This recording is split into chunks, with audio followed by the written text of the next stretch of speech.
sebelumnya. Lebih berat mana dengan sekarang? Lebih berat dulu.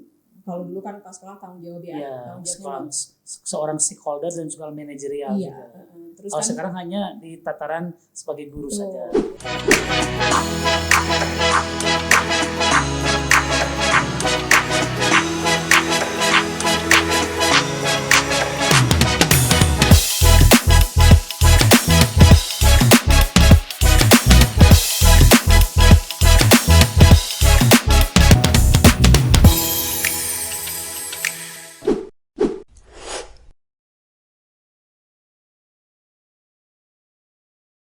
Assalamualaikum warahmatullahi wabarakatuh. Sahabat, bertemu lagi bersama saya Dedang Sugiarto di Jejak Cibatu edisi podcast.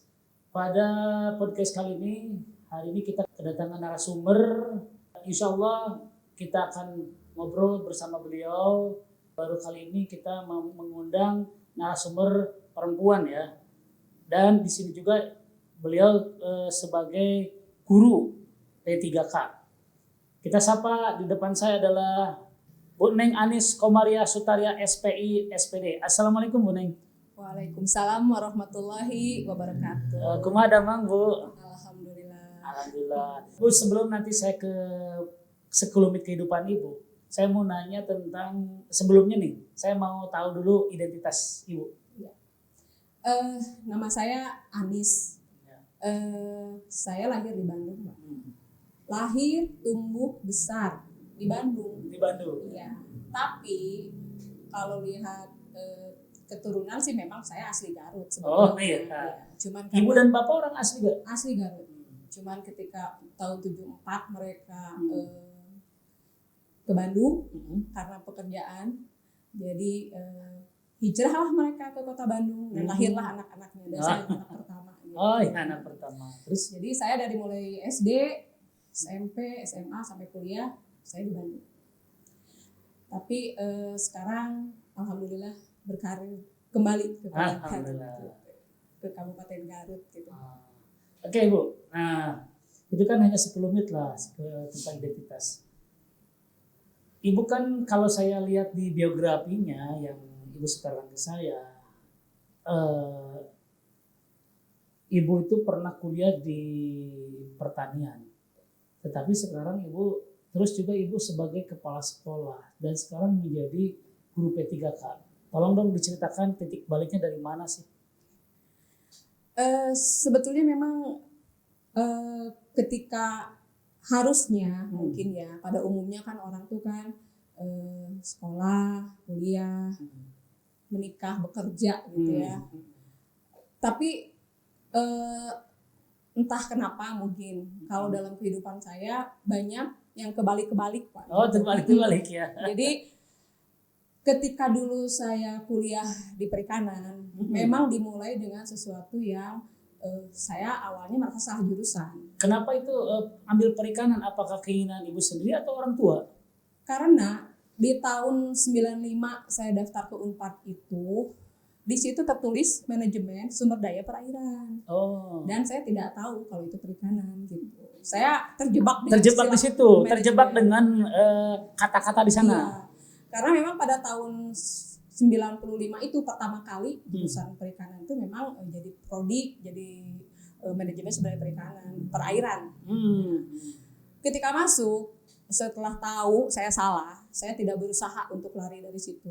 Karena di keluarga saya yang pertama kali mengenyam pendidikan tinggi. Ya.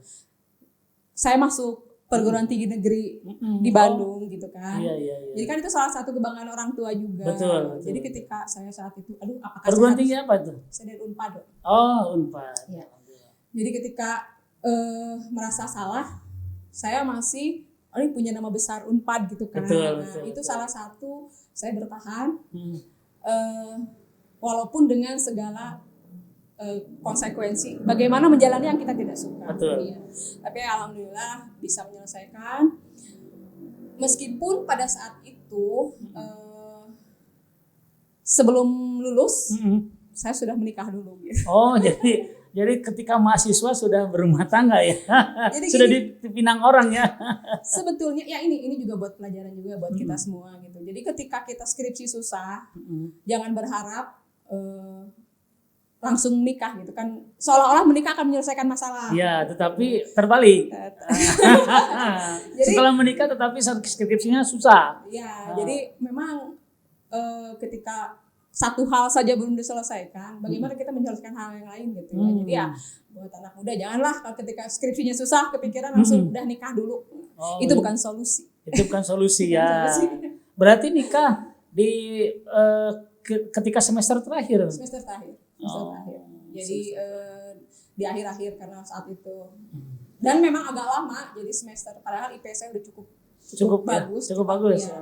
Cuman mungkin karena di awal dia ketidaksukaan dan sebagainya, penelitian gagal kan. Jadi akhirnya ya sudahlah, ketika ada kira-kira ada yang mau nih gitu. Jadi langsung lah gitu kan saat itu. Alhamdulillah sih lulus gitu. Tapi setelah lulus di situ saya berpikir, oh ini mungkin garis hidup saya gitu kan. Jadi saya tetap berusaha melamar pekerjaan, testing PNS dan sebagainya sesuai jurusan yang saya punya. Gitu. Pada saat itu gimana? Perikanan itu ada banyak lowongan atau bagaimana? Ya karena mungkin di kota Bandung. Kalau misalnya memang ya itu salah satu, kita harus memilih. Kalau kita memilih A itu harus dengan segala konsekuensinya begitu kan. Sekarang kalau misalnya pengen perikanan tapi tinggal di kota, gimana ya? Gitu kan. Jadi kalau memang misalnya saya lihat kok teman-teman saya yang sukses, kalau mereka menyukai bidangnya dan mereka tahu konsekuensinya dihadapi kan gitu ya. Nah saat itu karena saya mungkin tidak siap dengan itu, akhirnya saya melamar ke ya paling jadi marketing di bank gitu kan, dengan salary yang tidak pasti. Pernah bekerja di bank juga? Pernah jadi marketing kartu kredit, pernah jadi marketing tabungan. Kemudian kalau yang terakhir saya di administrasi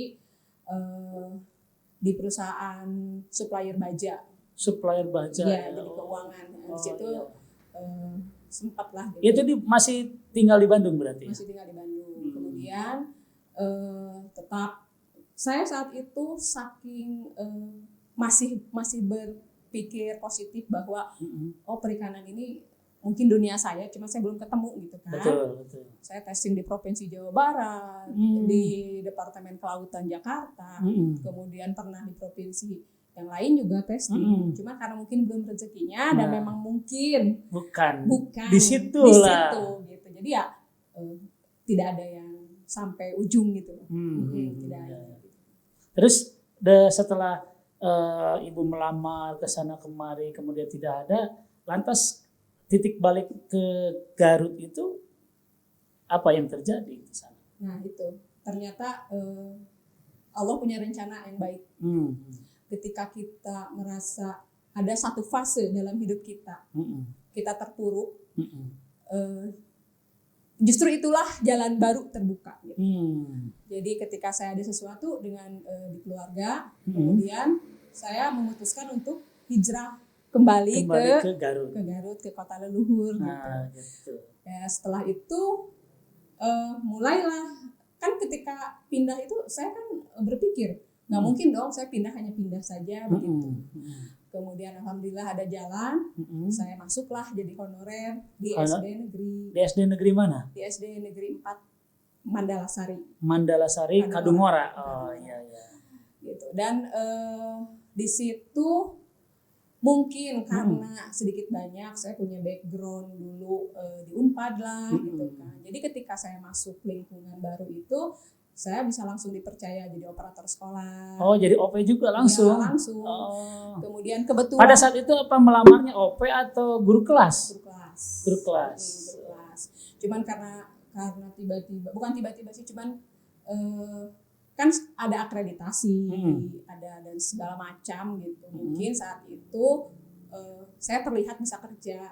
Jadi dapatlah tugas tambahan sebagai operator sekolah ya. Gitu. Jadi kemudian saya berpikir kalau saya ingin serius jadi guru, saya tidak mungkin hanya menggunakan ijazah saya yang lama. Betul. Saya harus sekolah lagi. Kuliah lagi ya.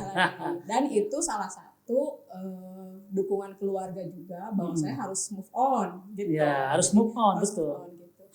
Jadi alhamdulillah pada saat itu keluarga sangat mendukung sekali karena ketika mereka sampai tidak berpikir kamu nggak usah mikir penghasilan berapa, yang penting kamu bisa berkembang, bisa tetap happy juga kan, buat mereka tuh udah luar biasa gitu kan. Jadi ketika saya bisa sekolah lagi itu membuka wawasan baru saya dan pertama kali saya merasa bahwa ini passion saya. Nah, itu passion saya yang terbaru begitu ya. Iya. Jadi beda kan ketika masuk kuliah di pendidikan dengan kuliah di perikanan itu di berbeda. pendidikan berbeda. Jadi Jauh. ternyata yang disebut kita suka itu dengan segala konsekuensi yang kita dapat, kita enjoy. Ketika kita dapat sesuatu kesulitan, Kita juga enjoy. Kita Kita juga bisa menyelesaikan. betul. Terus ketika ketemu ilmu baru, saya langsung tahu, oh ilmu ini buat ini, kedepannya akan begini. Itu yang ternyata Pada saat dulu-dulu enggak. Saya hanya mengejar kewajiban bahwa saya dibiayai orang tua, saya harus ngasih IP yang bagus, saya harus setor ke orang tua bahwa saya bisa menyelesaikan. Hanya itu. Tapi saya tidak pernah kebayang setelah dari situ saya kemana. Tapi ketika saya di pendidikan, kebukalah wawasan bahwa oh iya ternyata saya harus belajar ini untuk ini. Dan kedepannya kebayang gitu. Ya. Itu salah satu pencerahan. Alhamdulillah merasa dibukakan dunia baru yang membuat saya lebih bersemangat. Meskipun saya memulai di usia yang tidak muda. Terus di sana menghonor atau honornya berapa lama? Sebetulnya di Mandala Sarinah itu Pak sampai kemarin masih. Jadi masih dari tahun sekarang juga masih. Sampai kemarin SK. Oh, SK. Jadi SKP 3K turun baru saya berhenti. Oh, gitu. Jadi di saat yang bersamaan saya double job. Double job ya. Gitu. Jobnya yang satu lagi di mana? Itu di SDIT Anissa sebagai kepala sekolah. Sebagai kepala sekolah. Nah itu juga sebetulnya memang tidak lepas bahwa ketika kita ada kemauan selalu ada jalan. Ketika kita memang mungkin ada potensi, ada yang menemukan mungkin gitu ya. Ketika saya sudah 2 tahun berjalan di SD negeri, dengan rekomendasi kepala sekolah saya yang lama, dia bilang kayaknya kamu usia sudah cukup untuk jadi kepala sekolah. Ya, jadi, untuk cukup lah. Ya, sebetulnya dari awal saya disuruh pindah ke swasta, bukan jadi kepala sekolah, tapi betul-betul karena untuk mengejar ketertinggalan. Karena kepala sekolah saya yang lama berpikir begini, kamu mulai usia itu setelah 35 tahun. Kesempatan untuk jadi PNS kan sudah tidak ada. Betul. Yang paling realistis kamu adalah mengejar sertifikasi. Sedangkan di negeri saat itu kan susah.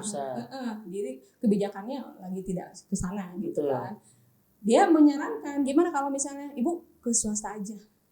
Saya nanti saya perkenalkan dengan yang punya gitu kan. Singkat cerita, saya diperkenalkan, saya melamar jadi guru Pak. Pada saat itu guru ya. Saya diwawancara lah sama owner.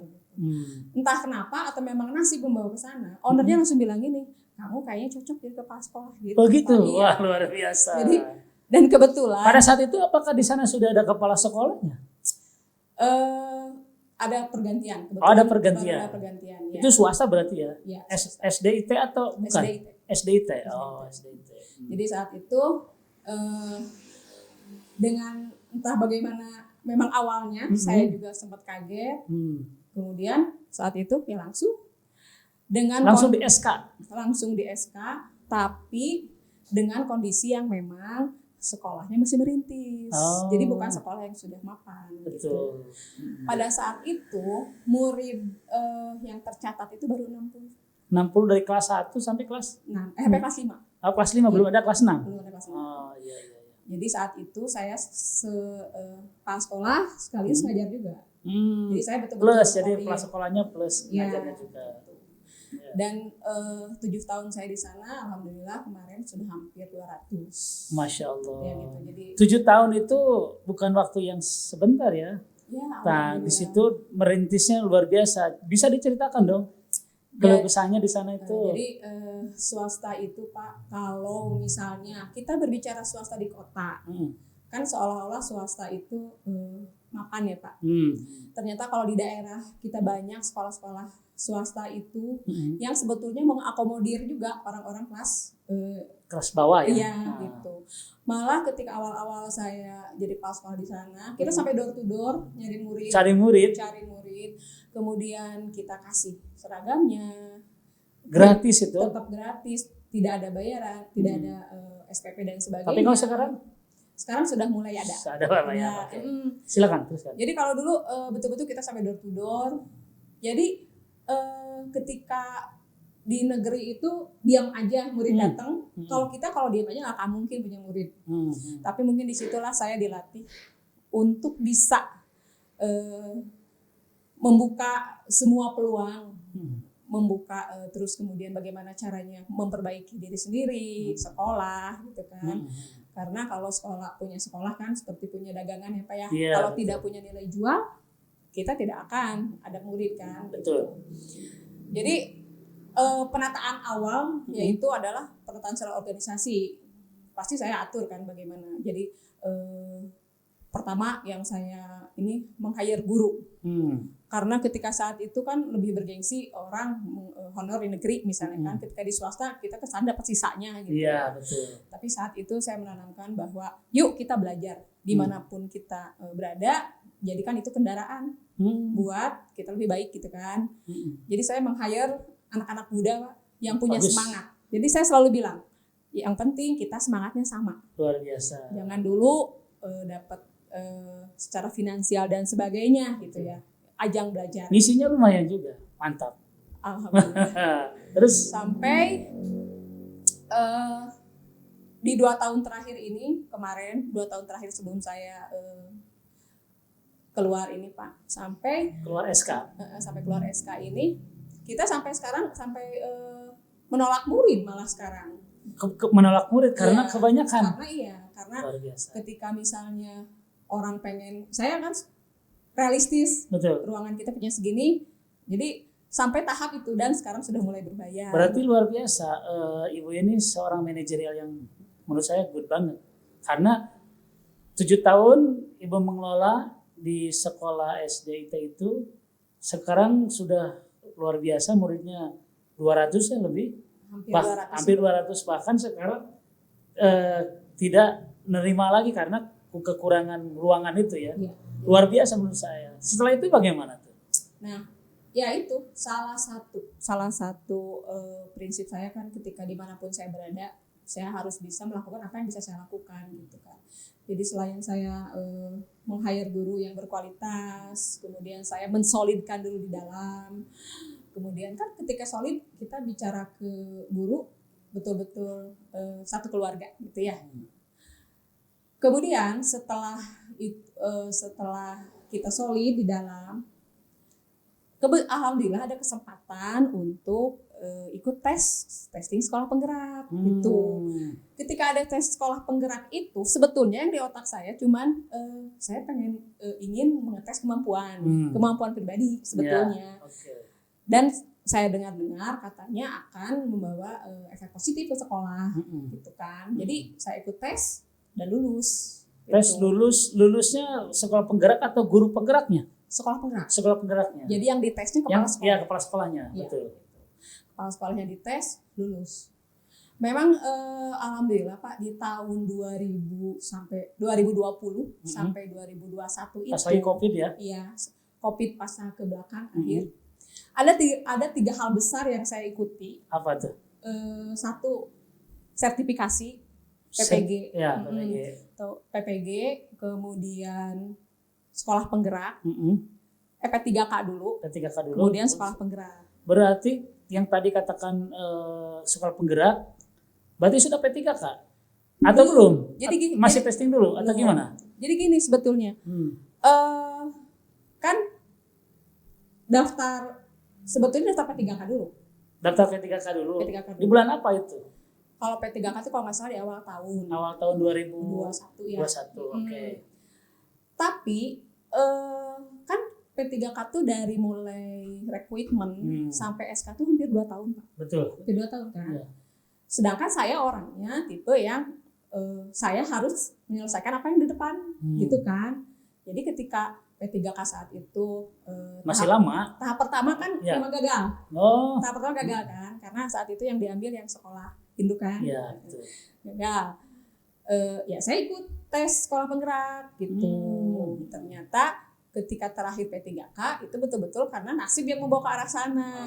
Tiba-tiba kuotanya banyak, kemudian ada kebijakan-kebijakan lain yang mendukung itu gitu. Jadi sebetulnya secara pribadi saya tidak merasa bersalah kenapa saya ikut semua gitu, karena memang dalam rentang waktu sebetulnya tidak karena rentang waktunya juga lama gitu. Betul. Jadi ketika kemarin terakhir SK P3K mau turun dan sebagainya, ya karena saya juga dari awal sudah baik-baik kan.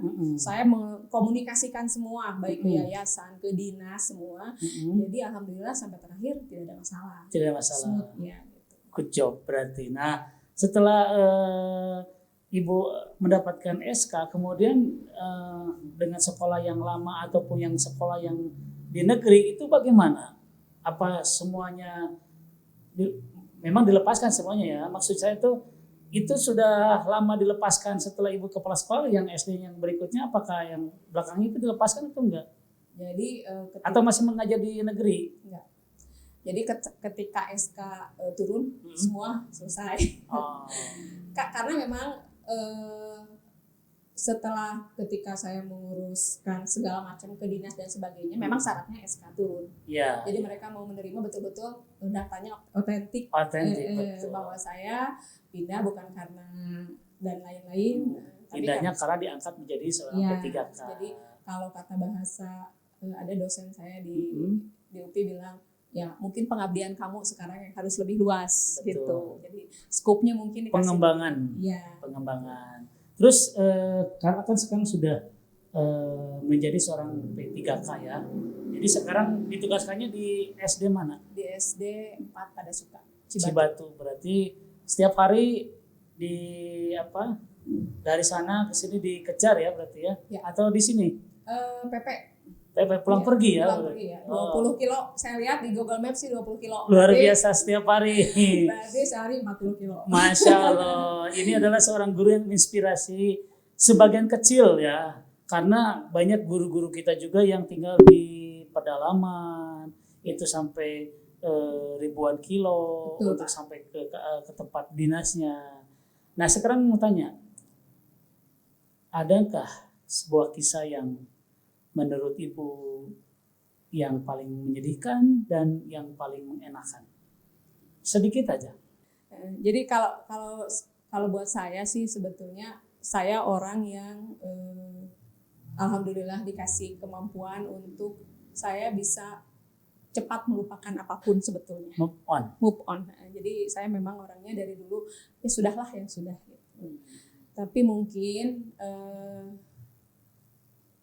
salah satu, bukan sedih sih, cuman yang mungkin yang saya sesali gitu ya, yang saya sesali kadang kenapa ketika muda saya tidak percaya diri, kenapa ketika dulu saya tidak fokus untuk membangun karir saya dulu gitu, kenapa saya merasa saya tidak berguna ya, itu mungkin. Betul, tapi di balik semua yang Ibu katakan ada hikmah. Ya. Itulah Allah memberikan jalan keluar kepada hamba-hambanya yang di sana ada sebuah ujian dan cobaan, maka Allah akan mengeluarkan dengan ada sebuah hikmah. Iya. Betul kan? Iya, betul. Lanjut. Yang paling membahagiakan ketika saya bisa membuktikan pada diri saya sendiri, pada anak saya, pada keluarga saya, bahwa tidak ada kata terlambat, bahwa selalu ada jalan buat orang yang mau berjuang. Kemudian doa orang tua luar biasa. Luar biasa. Itu ya. Bagi siapapun yang masih memiliki orang tua, ya itu. Jangan lupa itu. Doa orang tua itu mustajab, insya Allah. Iya, betul. Jadi ketika saya sekarang di usia 46 tahun, saya mungkin ambil hikmahnya ketika orang yang berkarir dari umur 20 tahun, ketika umur saya sudah mulai males gitu, atau bukan males ya, sudah mulai ya ngalir aja gitu. Sedangkan kalau saya insya Allah saya masih, karena saya senang dan saya masih menyukai hal-hal baru dan saya tidak mau kalah sama anak muda. Saya tetap masih jiwa muda. Umur boleh tua tapi jiwa harus tetap muda. Jadi maksudnya kan ketika kenapa saya sampai bertahun-tahun saya mau tetap jadi operator. Itu kan sebetulnya salah satu cara bagaimana agar saya tidak ketinggalan. Ketika misalnya orang bilang kekinian, TIK dan sebagainya, itu kan menjadi sesuatu yang sudah seharusnya, bukan sesuatu keistimewaan lagi kan. Kalau sekarang masih OP atau enggak? Sekarang udah enggak OP. Tapi sekarang mengajar kelas berapa? Kelas 2. Luar biasa kelas 2 itu ya. Ceritakan pengalaman di sini dong. Jadi ketika saya ke Cibatu, ya itu, alhamdulillah karena saya suka tempat baru. Jadi ketika ke tempat baru, saya selalu nyari kalau kesini, saya selalu jadi kayak misalnya di Padusuka 4 kan ada naik ya, ada naik sedikit gitu. Tapi saya ngajak yang lain naik ke atas gitu. Ke tempat saya. Jadi buat saya nggak cukup main situ. Ayo ke atas gitu. Terus kemana lagi? Pernah gitu. ke Padusuka 3? Pernah. Okay. Pernah. Jadi ya justru kan buat saya justru ketika yuk sekarang rapat di mana gitu kan. Daerah mana? Buat saya ini baru lagi gitu kan. Baru lagi ya. Nah, kalau secara tugas, secara ini ya mungkin beban kerja saya jauh dibanding sebelumnya. Lebih berat mana dengan sekarang? Lebih berat dulu. Kalau dulu kan pas sekolah tanggung jawab ya. Seorang stakeholder dan juga manajerial. Iya. Terus kalau kan, sekarang hanya di tataran sebagai guru saja. Jadi kalau dari tanggung jawab sebetulnya lebih berat dulu. Tapi kalau secara tugas ya karena mungkin walau bagaimanapun sekarang sudah ASN P3K, tuntutannya kan harus lebih ya. Dan memang kita dituntut harus memberikan lebih juga kan dengan segala privilege dari pemerintah, masa kita tidak tidak memberikan timbal balik gitu. Cuman enaknya di kelas bawah itu target yang kita inginkan langsung terlihat. Ya bukti nyata adanya. Bukti nyata. Beda dengan kelas atas kan. Betul. Ketika kita bilang toleransi itu kan abstrak. Betul. Kelihatannya mungkin agak lama. Ya. Tapi kalau di kelas bawah kan langsung ada buktinya. 2 bulan, 3 bulan anak nggak bisa baca jadi bisa baca gitu kan. Betul, yang bisa berhitung jadi oh iya memang ada kenikmatan tersendiri dan mungkin ini saatnya buat saya nge-recharge kembali. Saya bertahun-tahun jadi kepala sekolah, saya balik jadi guru. Oh iya, ini buat bekal saya ke depan. Walaupun saya tidak tahu entah ke depan bagaimana gitu kan. Tapi yang pasti untuk saat ini saya harus menyelesaikan semua yang jadi tugas saya. Terus sekarang dukungan orang tua? Alhamdulillah orang tua selalu mendukung. Jadi ketika saya bisa pulang sore, anak-anak? Saya bisa kemana aja. Anak-anak sama neneknya? Alhamdulillah saya anak yang besar sudah kuliah semester 5. Dia di Ciputat. Jadi memang sudah mandiri lah. Dia pulang berapa bulan sekali.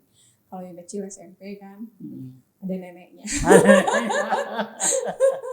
Jadi dari rentetan tadi sekelumit kehidupan tentang ibu, memang kita mengambil sebuah hikmah ya. Hikmahnya yang ibu sendiri rasakan apa? Hikmahnya ternyata ini cita-cita yang lama saya cari. Jadi saya akhirnya yang dari dulu saya impikan ya kehidupan yang sekarang ini. Ketika saya punya pekerjaan, ketika saya merasa berguna dan ketika saya bisa pede. Itu yang saya cari. Ternyata dulu tuh. Berarti dulu kurang pede. Kenapa? Ya ini sih bukan menjelekan ya, tapi buat kita sebagai orang tua janganlah memaksakan. Apa? Membandingkan. Jangan pernah membandingkan. Jangan. Meskipun hanya dengan adik, dengan kakak, jangan. Itu yang membuat. Jadi penting itu. Penting. Nah, jangan sekali-kali sebagai orang tua membandingkan anak walaupun adik kakak. Iya. Itu penting. Penting. Terasa sekarang. Iya. Jadi bertahun-tahun saya merasa apa sih gitu kan. Berapa bersaudara? 3. Semuanya kuliah atau usaha? Adik saya dua-duanya ITB. Jurusan? satu di teknik geofisika, satu teknik geologi. Yang satu lagi guru. Yang satu Yang satu lagi guru kan Guru, sekarang. Ya. Tapi sebuah kenikmatan itu kalau tadi yang Ibu katakan walaupun sesulit apapun, tapi kalau itu adalah sesuatu yang disukai, kita enjoy. Iya. Tetapi kalau itu semudah yang kita sukai tetapi kita tidak disukai, merasa berat. Benar kan? Betul. Jadi itu saya modal buat anak saya ketika dia mau memutuskan kuliah di mana. Yang nomor satu, kamu suka apa? Ketika dia anak IPA, tapi saya lihat kayaknya kamu anak sosial deh. Gitu. Dan dia bilang, iya kayaknya. Jadi dia milih ilmu hukum. Ya, ketika dia menjalannya dengan enjoy, oh iya, itu hal yang dulu tidak saya temukan. Jadi pengalaman yang berharga. Pengalaman, betul. Jadi, pengalaman kepada diri kita sendiri ketika pada saat itu orang tua begini. Nah, kita juga memberikan arahan kepada anak seperti itu. Maksudnya memberikan yang jangan sampai terjadi kepada kita yang seperti dulu. Iya, betul. Oke Bu, itu kan sekelumit tentang kehidupan. Sekarang saya ingin sedikit aja tentang kurikulum Merdeka. Buat Ibu sendiri bagaimana nih? Kurikulum Merdeka ini seperti apa dan bagaimana? Apa menyusahkan, memudahkan, atau bagaimana? Kalau buat saya sendiri, sebetulnya kurikulum Merdeka ini sudah amat sangat baik.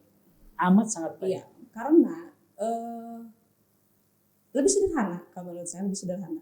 Terus si guru dikasih kesempatan untuk waktu yang lebih banyak untuk menyelesaikan materi. Jadi kita tidak dikejar materi harus berapa gitu, tapi terbukti dari fase. Kalau dulu kan kelas 1, 2, 3. Kalau fase itu kan berarti kelas 1 itu target selesainya di kelas 2. Tujuan pembelajaran, capaian pembelajaran dan sebagainya gitu kan. Jadi si guru itu dikasih waktu lebih lama. Jadi dia lebih bisa memperdalam materi. Jadi tidak fokus kepada waktu, ngejar waktu tapi ke konten gitu kan lebih. Kemudian yang kedua, ketika gurunya sendiri harus berliterasi dan kita dipaksa untuk menyelesaikan PMM atau yang platform Merdeka Mengajar. Sebetulnya kalau misalnya kita bisa manajerial waktu, materi sedemikian banyak sebetulnya tidak serepot itu. Tidak serepot itu. Yang jadi masalah ketika semuanya memang serba dadakan. Itu yang bikin repot gitu. Betul. Kalau semua dadakan ya repot. Iya, jadi ini nih buat guru ya. Ini mah ceritanya guru yang memang saya rasain sekarang gitu kan. Iya. Salah seorang guru nih. Iya, ketika di PMM itu, Pak, kan ada video ya. Ada video kan. Sebetulnya itu video untuk mempermudah biar kita nggak usah, karena orang-orang berumur itu kan memang lebih enak nonton gitu kan. Makanya sediakan video gitu. Itu sebetulnya untuk mempermudah. Itu mempermudah ya. Berarti kalau kita teliti bahwa video-video itu adalah mempermudah. Sebetulnya kalau kita luangkan waktu aja. Kenapa kita nonton TikTok dan sebagainya? Kita bisa berjam-jam. Kenapa nontonnya kayak begitu? Tidak bisa lama gitu. Betul. Kita ambil aja sekian persen. Saya sering kalau lihat, oh ini ya, misalnya cara pendidikan anak usia dini atau peralihan dari SD.